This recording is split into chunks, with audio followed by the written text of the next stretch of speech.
So తెలంగాణలో మొట్టమొదటి సర్పంచి మిత్రుడి వారి అమ్మగారే. సో ఆయన మక్తల్ అండి మీది. సో నా పేరు doctor Manikanta Goud, Makthal constituency incharge. నేను ఈరోజు పవన్ కళ్యాణ్ గారు ఇక్కడ ఢిల్లీలో మీటింగ్ అంటే మాలాంటి సామాన్య యువకులు ఇక్కడికి వచ్చారు అంటే అదే వేరే పార్టీలో ఉండి ఉంటే బీఆర్ఎస్ బీజేపీ ఇంకా వేరే ఇతర పార్టీలో ఉంటే ఢిల్లీకి రాగలమా మేము? ఒక సామాన్యుడు రాగలడా? అంటే ఎంతోమంది యువకులు ఈ పార్టీలో ఎంతోమంది యువకులు ఆయన చేస్తున్న సేవలు కానీ ఆయన కులాలు లేని రాజకీయము, మతాలు లేని రాజకీయము, ప్రాంతీయ విభేదాలు ఉండొద్దు, దేశ సమగ్రత బాగుండాలి, దేశ ప్రజలందరూ బాగుండాలి, దేశం మనం ఏమన్నా చేస్తే దేశం చెడిపోతుందని చెప్పేసి ఖచ్చితంగా అందరు సమైక్యంగా ఉండాలని ఆయన తీసుకున్న నిర్ణయం. దానికోసం మేము ఇక్కడికి వచ్చాము. రేపు మా అధ్యక్షుల వారు ఖచ్చితంగా దిశానిర్దేశం చేస్తారు. దాన్ని తప్పకుండా జన సైనికులుగా మేము ముందుకెళ్తాం. ఇంకోటి ఏంటంటే జనసేన పార్టీ అనేది రానున్న రోజుల్లో యువతరం ఇంకా చాలామంది యువత జనసేన పార్టీ వైపు అడుగులేస్తుంది. రానున్న 20-30 సంవత్సరాలు జనసేన ఖచ్చితంగా ముందుకెళ్తుంది, దేశ రాజకీయాల్లో ఖచ్చితంగా ముందుకెళ్తుంది. ఎందుకంటే జనసేన పార్టీకి వచ్చేవాళ్ళు ఏ ఒక్కరు కూడా లాభాపేక్ష ఆశించకుండా వస్తున్నారు. నేను ఒక డాక్టర్ని, అంటే నా బిజీలో నేను ఉంటా, కానీ ఆయన చేస్తున్న సేవల్లో ఆయన అడుగుజాడల్లో నడవాలనే ఉద్దేశంతో నేను రావడం జరిగింది. ఎందుకంటే నేను రోజు డబ్బులు సంపాదించుకోవచ్చు, కానీ ఆయన అభిమానిగా నేనేం చేయాలి?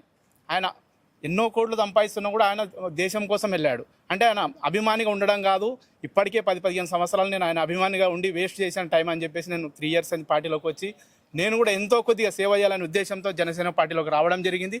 ఖచ్చితంగా జనసేన జెండాను తెలంగాణలో పాతుతాం.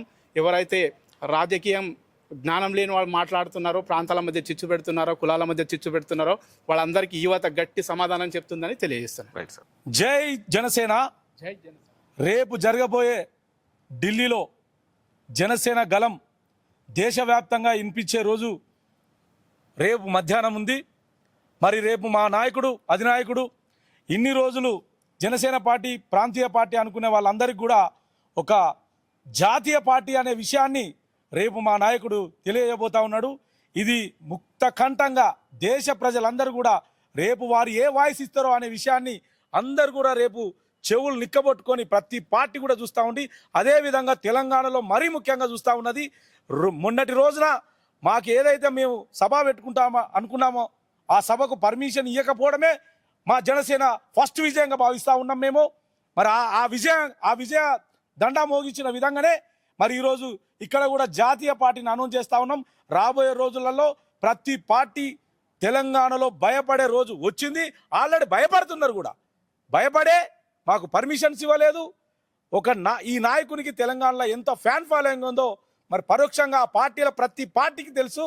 మరి ఇవాళ దేశ ప్రధాని అయినటువంటి నరేంద్ర మోడీ గారు కూడా వారి మంచితనము, వారి డెడికేషన్ చూసి ఇలా వారి ఇంటికి రావడం అనేది ఇలా దేశ ప్రజలు గర్వించాల్సినటువంటి అంశం ఇది.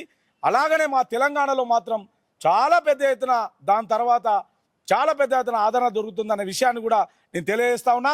మరి అదేవిధంగా రాబోయే రోజులలో తెలంగాణలో చాలా పెద్ద ఎత్తున చాలా బలమైన పార్టీ జనసేన పార్టీగా తయారవుతా ఉంది. ఎందుకంటే 2 పార్టీలు ప్రధాన పార్టీలు ఉన్నాయి తెలంగాణలో. ఇలా 12 దశాబ్ద కాలం పూర్తి చేసుకున్న తర్వాత మరి చాలా పద్ధతి కలిగినటువంటి మా ఉప ముఖ్యమంత్రి పక్క రాష్ట్రంలో ఎలాంటి సేవలు చేస్తూ ఉన్నాడో ఈ రాష్ట్రం తెలంగాణ రాష్ట్రం మాట్లాడుకునే విధంగా ఉంది. కాబట్టి రాబోయే రోజులలో ఇలాంటి పాలకులు తెలంగాణకు వస్తే ఇంకా బాగుపడుతుంది అనే విషయాన్ని ప్రజలందరూ గమనిస్తూ ఉన్నారు.